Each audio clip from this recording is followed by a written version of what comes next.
One is the bitter cold, which is going to start to arrive within the hour. And the second is the big storm that's going to hit us Sunday night into Monday morning, or Monday midday, really.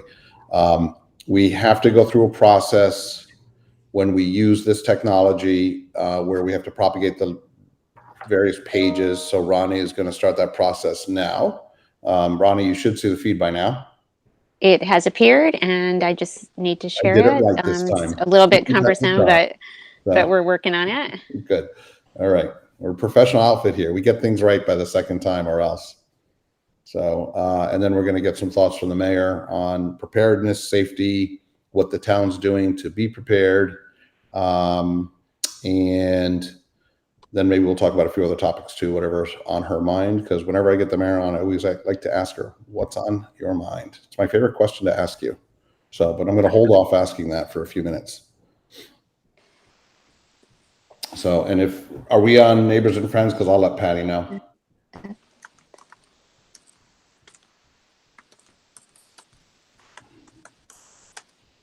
In 1 second. Okay. I know the toughest part is typing the intro. The cut and paste is easy.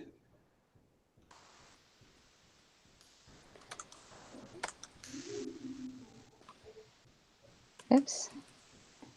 I'm sitting far away from my screen, so my typing is not accurate. Okay, we're ready to go. We're on Neighbors and Friends. Okay, I let Patty know we're live. And then Ronni, the other thing is when you're done putting on the various pages, could you tilt your computer down about an inch? You just got a little bit of glare there. I will. Okay. I just have to be able to reach it. Yeah, sorry my head's bigger than the two of you, but it's my workspace here. But you can see my fake law degree in the background. Hang on, let's see if I can, hold on, there we go. There's my fake law degree in the background, so, okay. We'll let people figure that one out for themselves, so. All right. So we are out of practice, Ronni. We're 2 minutes and 24 seconds in. We're not propagated yet. Come on. Sorry. Facebook's made things more complicated. I know. Plus, we're rusty. So, Mayor, I think you were the only one fully prepared for this call. So, all right, we're very good to go. Okay, I was at a meeting. Yeah, right, exactly. Thank you, Mayor, for appearing. It was great having you. So. Okay. All right, I'll jump right into it. So enough preamble. So Ronni, John Lyons here with Ronni Newton, and of course our beloved and esteemed Mayor Sherry Cantor. We are going to talk about. I'm going to break it up 2 weather events. We're going to have some commentary in between. I am worried about the weather. I'm worried about both systems. The first being cold. So you guys, your faces are going to disappear, but we can still hear you. And I'm going to bring up the map. So this is the map, and this is the forecast map. Pretty much right now, it's pretty much alive. This might have been a few hours ago, but so what's happening is we have a big, very strong and strengthening low pressure system off the coast of, I guess that's Virginia. And so just well east of Virginia, you see that, and you see those little lines around it. Those are basically, they show wind strength. And obviously, the closer the pressure gradients are, those lines are, the stronger the winds are. And we're right in the middle of it. There's a big high north of, not quite to Toronto, but call it north of Toronto. That's a very strong high pressure system. And they kind of act like magnets. They repel each other, but they also work together. And that high has a clockwise rotation. The low has I got it backwards. The high has a counterclockwise. No, high has a clockwise rotation. Low has a counterclockwise rotation. And what that's doing is that's bringing in frigid air from northern Canada straight on north. So over the next hour, you're going to be shocked at how much the winds pick up and how much you feel the temperatures start to drop. And by 9-10 o'clock tonight, it's going to be back to the bitter stuff. And it's going to stay there through the weekend. And so my concern is just we're really in a stretch. This is actually the coldest air of the season for tomorrow. It's going to actually be colder than it was on Wednesday or Tuesday, whatever it was. So, Mayor, we asked you to come on because we want to talk to you about preparedness. I'm going to bring you back up. Talk to us a little bit about, what the town's doing to prepare, advice for residents, anybody who knows somebody elderly or maybe who has health issues. What are we doing? So, the first thing is monitoring, right? We subscribe to multiple climate predictors, and we do monitor. So obviously we're aware of the severe cold coming, and ultimately the wind snow potential on Sunday, Monday, probably more like Monday, right? And we're So going to talk, I'm going to show a map of that in a few minutes. yeah. So, and we have our emergency operations centers always ready to go, and we are prepared. And now people do need to prepare themselves too. I did bring my mother to the grocery store today, and it was rather crowded. So I'm guessing that a lot of people were doing the same, planning ahead, and so if they don't have to go out, they don't go out. But it's important for turn your heat up a little bit extra today if you can, in case things get a little colder. And the big fear always is losing power, and especially when it's so cold out. And then we will, if that happens, we will go into full emergency mode. We are much more prepared as a community now than we were I'd say 5 years ago, even, and definitely even 2 years ago. With our emergency preparedness, we have our Deputy Director of Emergency Operations, Bob McHugh, who has organized so much infrastructure to his organization, and he has now a CERT team, which is the Community Emergency Response team, and Team, yeah. team. I'm like, is it? Yeah, Task force. it's all, yeah. And we have 80 people that signed up. 60 are fully trained, and they have been helping us in all different ways. And to have that kind of support from community members that are trained in emergency in emergency assistance is really important. It's almost like having your own Red Cross chapter, even more so, right in your own backyard. So that is really, really helpful. Those people can go out and help people if there's calls, and we need to support people. Obviously, our fire department is fully primed for this as well. I do worry about pipes breaking with MDC. That's always a challenge. So this is. I wish we didn't have these severe weather events, but we do, and we prepare as best we can. So, Do we have heating centers for homeless or something like that? we will. I mean, right now we're balancing it with COVID. You obviously Yeah, I don't know. want to spread COVID, Right. so it's a challenge. But we will, if we need to, we'll open up Conard as a shelter, Elmwood as a shelter. But Okay. And Ronnie, on the Wehi side, you've got your team taking notes and ready to report on this as things develop. Ready to report. All right. And hoping okay. I don't have to go outside. So I know. yeah. That's the. I think you said at one point you hadn't set foot outside for 3 days, which I did is, not. I didn't go outside Sunday, Monday, or Tuesday, except for to walk a few feet to get the newspaper. But one thing I should mention, when you said something about the MDC, the MDC has an alert system. You can go to their website and sign up so that you will know when there's a water main break in your area, and it'll give updates about when that water main will be fixed if there does happen to be a break. So that's a good feature on their website that people should make note of. And it only takes a few seconds really to sign up to get alerts on your phone, or you can get them by email. That's a great point. all right. And Ronnie, I'm going to hide you. I'm going to bring the map back up. Okay, this map I'm going to move, and I apologize. This map, it's a little bit wonky, for lack of a better word, but this is Sunday. This should be Sunday evening. Yeah, Sunday evening, 7 p.m. And you can see the system is going to be just over the mid-Atlantic states, just ready to head out offshore. And when it does, it's going to intensify rapidly. This is a classic nor'easter. This is a very, very strong storm. The only kind of good news about this is that it's a fast mover. So it's going to be in 10 or 11 o'clock Sunday night. It's going to be out 1 o'clock, I hope. In fact, I'll put the map in motion. I'm going to apologize. It's going to show you an ad that you don't want to see, but if you don't want to buy glasses, I guess. But this is 7 a.m. At least Monday. it's not offensive.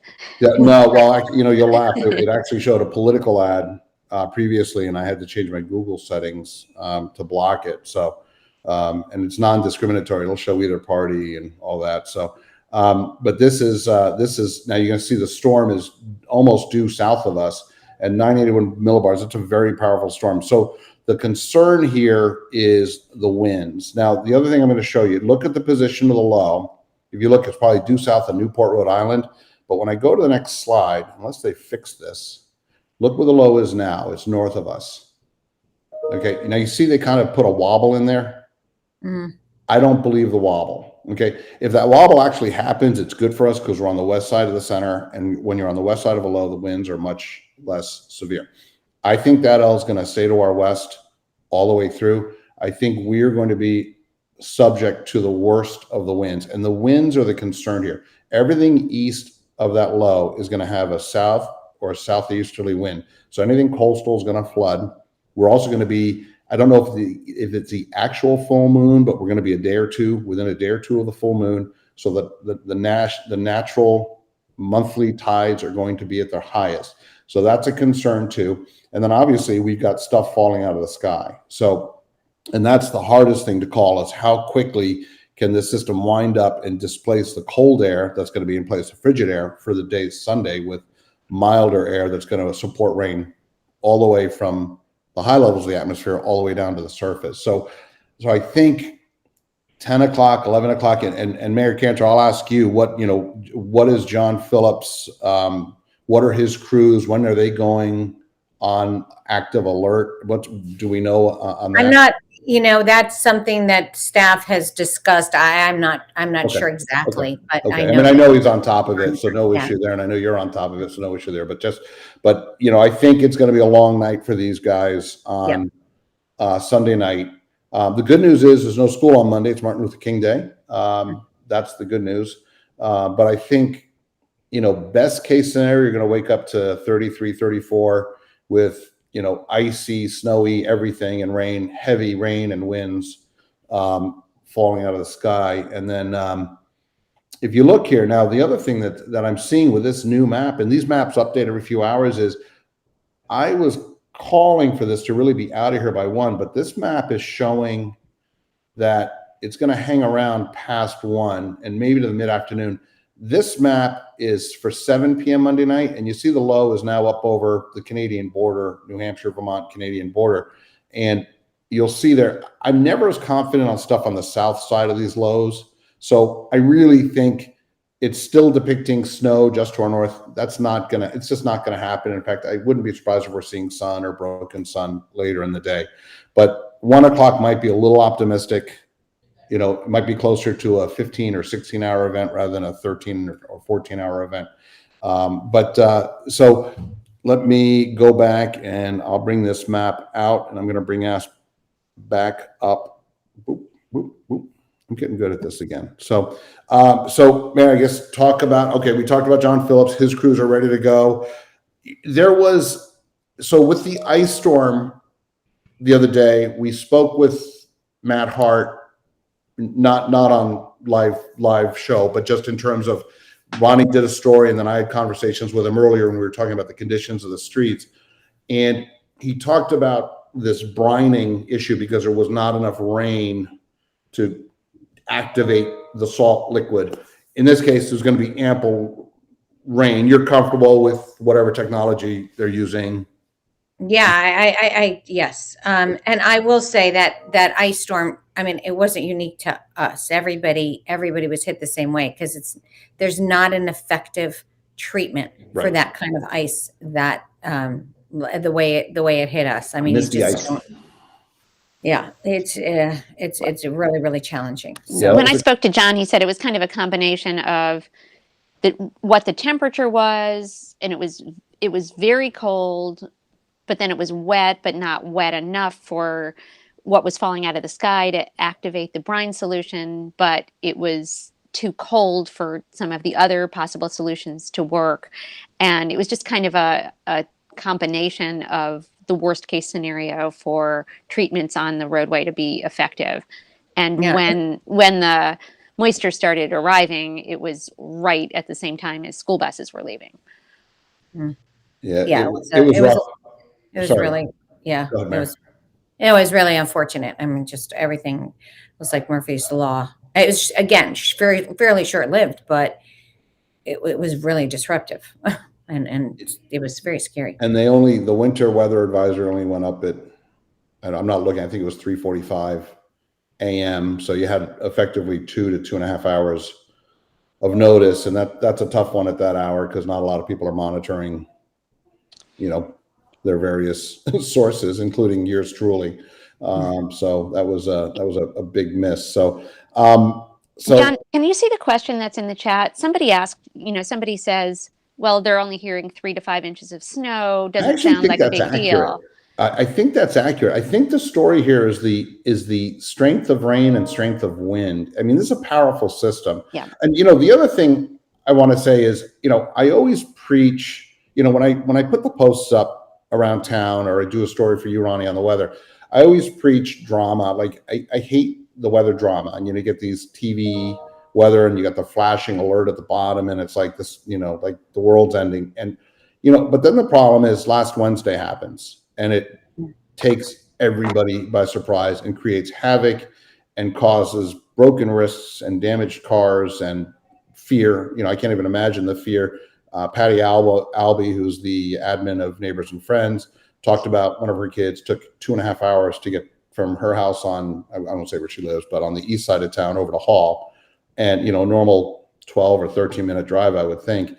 And so then we get into a situation like this, or we get into a situation like, I think it was Friday, was it yesterday morning or Thursday? I'm losing track of the days, where we have a system coming that could deliver the same result. And then you kind of go into panic mode. It's like, you don't want to miss another one.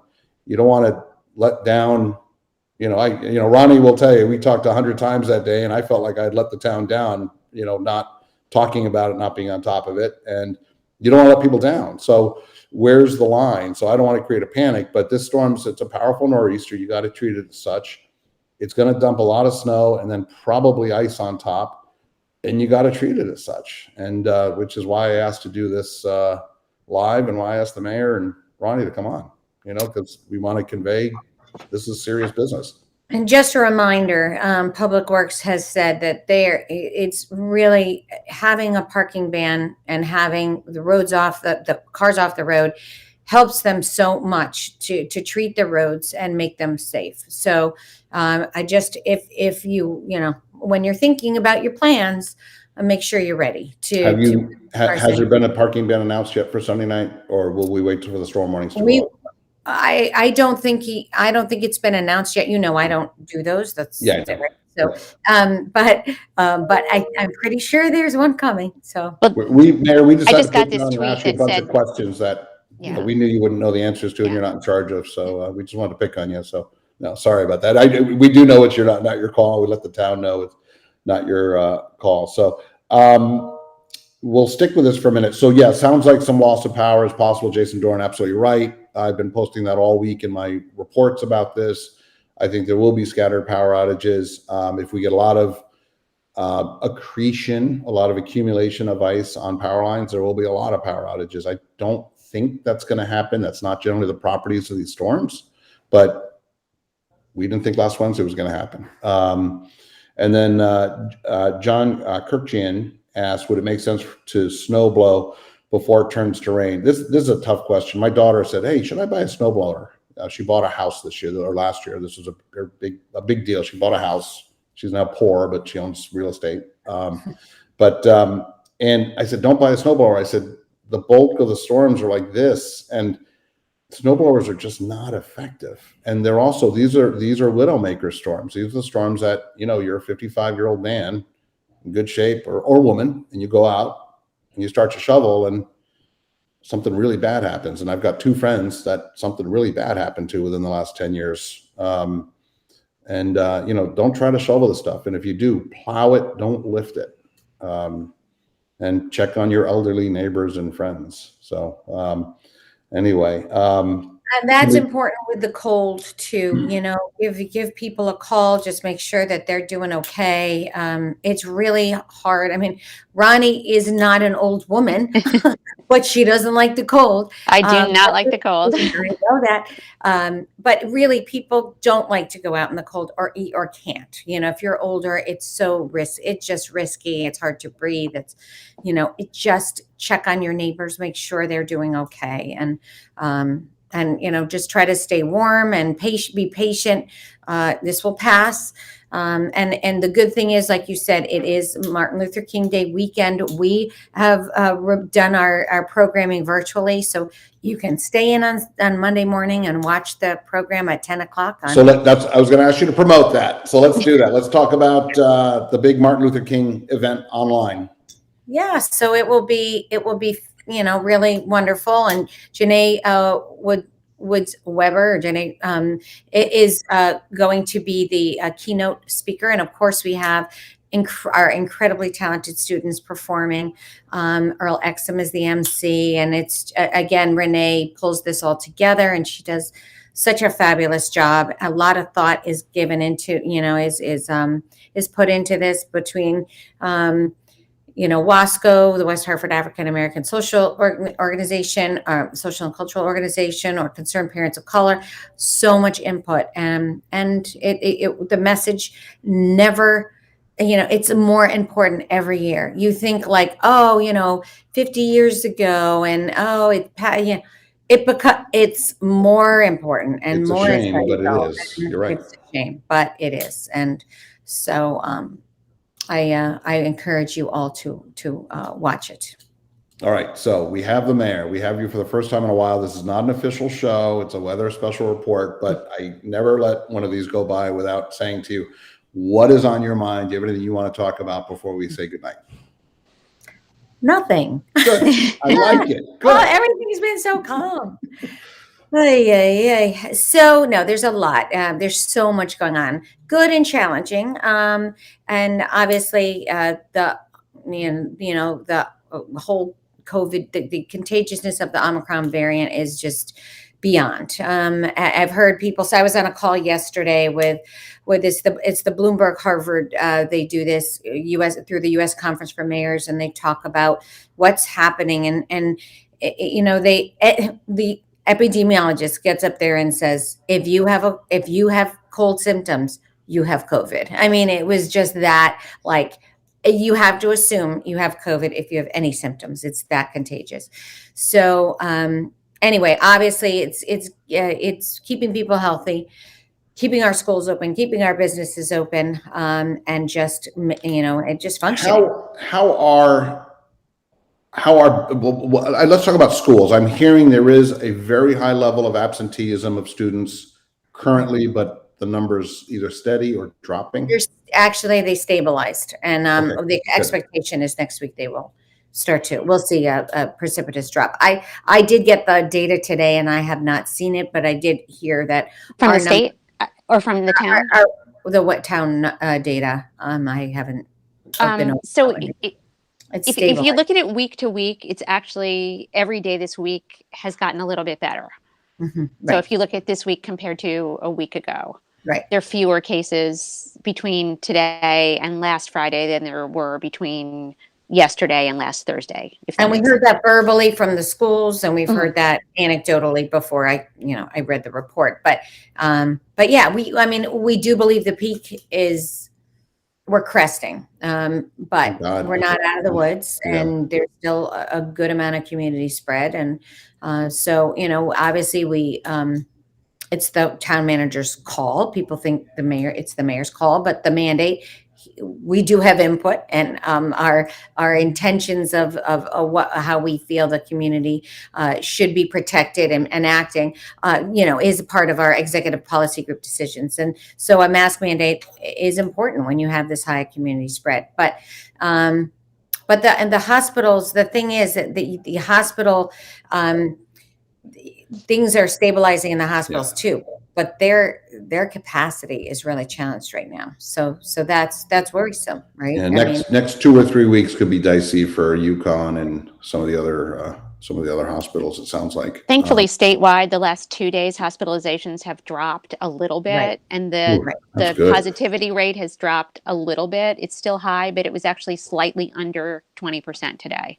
Right. I'm careful to talk about anything medical, Omicron or COVID, obviously, because we're not specialists. You know, we bring on Nick Bennett usually for these conversations, but it seems that, you know, one of the challenges with earlier COVID was the lag time between onset of symptoms, trying to get my thing, onset of symptoms to severe illness to hospitalization, and then either death or recovery. And it seems like with Omicron, it's a lot tighter, which, you know, Definitely tighter. And that did come from our, you know, has a number of calls that we've had. This is definitely a, you know, it's a 2-day incubation, 3-day incubation. And you know, we may finally be getting through this. I know I'm speculating. I don't expect you to comment, but I hope, you know, I hope this is the beginning of the end.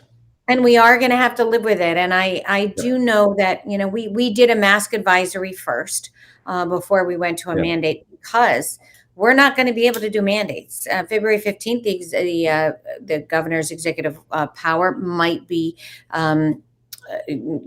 lifted for certain things or all things, and allowing municipalities to put that on is only a function of that executive order. And so people are really going to have to figure out how to handle, you know, this virus on a long-term way. And we're going to have to figure out how to live with it. And that is testing. And obviously the testing supplies did not meet the testing need, coming at the time of holidays and family gatherings and trying to keep people safe. It just, you know, for us in the Northeast area, it really just magnified, and we just couldn't. I think as it ripples through the country, there'll be more, you know, more access to testing, but it's just been so challenging. And but again, I do think we're going to have to, periods of time, you're going to have to wear your mask, and nobody's going to be telling you to do it. You're going to have to, you know, I mean, maybe you'll be advised to do it, but nobody's going to be mandating it. So you're going to, you know, you're going to have to handle it in a way that makes sense. And there's risk tolerance that we all need to, you know, figure out. Do you want to expose your 90-year-old parent or grandparent to something? Are you going to, you know, protect them, but businesses should stay open. I mean, these are, and if you're vaccinated and boosted, this is not a major illness. I mean, it's, but if you aren't, it can be. It really, really can be. So. And that's, you know, we're seeing, I know Starbucks on LaSalle, I think it was, closed for a few days. I won't say the bank because the bank manager asked me not to say, but a bank in town closed for several days, all due to just COVID illnesses. So I do think, and I did post something to this effect to neighbors and friends probably a month ago now, saying, hey, heads up, we're going to have lots of little disruptions in life. Just prepare for it and we'll be fine. And that's what we're seeing. So, all right. So while we got you, I'm going to ask you, the Yukon property deal has transacted. Yahoo. How do you feel about that? Any news on that? Any thoughts on that?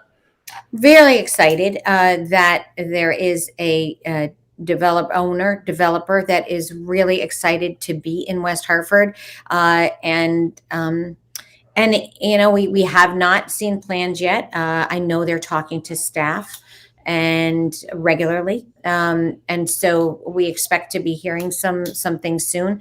They have looked at feedback from the neighborhood, and they, you know, so I expect that we'll see an exciting project that will be beneficial to all of West Hartford in the not too distant future. There's development happening all across town. There's so much interest. Incredible. That's really exciting. It's going to be a very busy time. And, you know, talk about what's on my mind. It's, you know, it is all this wonderful development that could be happening. And this is a lot of redevelopment. So it's improving properties. It's not like you know, like Sedgwick Park and, you know, turning it into something. It's just, these are, you know, these are our buildings and things that need to be torn down and need to be renovated. Right, the Puritan site, Yeah. Oh, it's the incredible. Brownfield grant, Yeah. the improvements that are going to be happening on New Park, the TOD, the actual improvements there, and we've got center developments that are housing developments that are coming. We've heard of some more coming. It's a really exciting time. So there's a lot of people that are really excited to invest here. And I also did just get off a call with our leadership team on our ARPA money, the American Rescue Plan, and some very exciting projects there. That are going to strengthen our community. These are a lot of it's responding to the organizations and businesses and support from the town that have responded to COVID, and how we can strengthen our own community to be able to respond more to community needs in a way that is it's just more robust, and I'm just so exciting, very exciting times. It's a huge opportunity and a huge responsibility. We live on the east side of, the west side of town, and I've always Used to live on the east side. Yeah, That's I don't You know went what from the far eastern side. we went from border to border. So we're lucky we're even still welcome in town. We're so close to the border. But one of my complaints with the house has been garage. Our garage is undersized. I think, Ronnie, you might have seen it. I don't know if you've been over to the house or not, but it's just too small, and there's not enough property. So I dream about maybe buying a slightly bigger house, or a house that has room for a bigger garage. So there is a point to this story. I spoke with Carl Lance, who is I believe he's now the current vice president of the Connecticut Realtors Association. And Carl told me there are 23 houses for sale that are not under contract in the entire town. Wow, that is not very many. So, and then another 10 or 12 condos. So, Mayor, that's got to make you feel good. It does. It does. And the anecdotal stories of people that have moved from all over to be here. And sometimes it's a business connection, a family connection, or just couples that were looking through for good school systems, wonderful, vibrant communities, diverse communities. And they're zoning in on West Hartford. It's just exactly what we want to hear. So it's incredible. Yeah, the market's really strong. And we will be coming out. We did have public meeting on our reval numbers, and they're strong across the board. I mean, everything has just been really strong. So that's really good. It is. It's nice to see West Hartford coming through this COVID crisis as healthy as it's ever been. Mm-hmm. So, absolutely. and personally, I thank you for that, and I give you a lot of credit for that. Whether you take it or not, I'm giving it to you. So, anything else? It's the village. It does, and there's no, and Mayor, there's no, I've known you a long time now. Ronnie's known you even longer. There's no question you know how to enlist the help of a lot of really good and trusted people, and you make things happen because of it. So, and you give the credit where credit's due. So, Ronnie, any questions for the Mayor? Actually, yeah. Before we sign off, there is a question in the chat about the distribution of N95 masks tomorrow, and whether or not that's still going to be happening with how cold it's going to be. Yes, they're planning to do it. I maybe we have, again, the CERT team is doing a lot of that. So maybe they'll be changing in and out very quickly and going into the building and and coming out. But yes, it will be happening. As far as I know, I have not heard a cancellation. So yeah, somebody messaged in there that who's part of CERT, who said yes, they're definitely going to keep it going. Yeah, so just stay warm. Bring your hand warmers, those shaky hand warmers and whatever. And then somebody else posted that the town has said on Twitter that there is going to be a parking ban. I tried to look. It's not quite a parking ban. It's just saying think where you're going to keep your car off. Yeah, I don't think it's an official ban yet, because those are associated with hours, and that's what I wanted to clarify. So, all right. Yeah. All right. It's a parking ban warning. It's an advisory, right? Okay. We need to. Good. Yeah, it's a watch and a warning, so type of thing. So, all right. And Wynn, thank you for the question. All right, Mayor, thank you so much. When things settle down, we want to get you on for a full show. Hopefully, we'll be over the hump on COVID. So maybe for once, it will be not with Nick Bennett. I do believe we are. Maybe it'll be with the town manager or the new town manager, because we Yes. do want to do that town hall, and then Ronnie and I have a whole slew of other shows. Great. I think, Ronnie, thinking about the mayor's comments about the executive powers, maybe, we got to get a couple of state reps on here and talk to them about if that's going to be extended or not, what else is going to happen in the session as we move forward into the new year. So thank you both so much for joining this kind of extended special weather / what's going on in town report for Ronnie Newton and Mayor Sherry Cantor. I'm John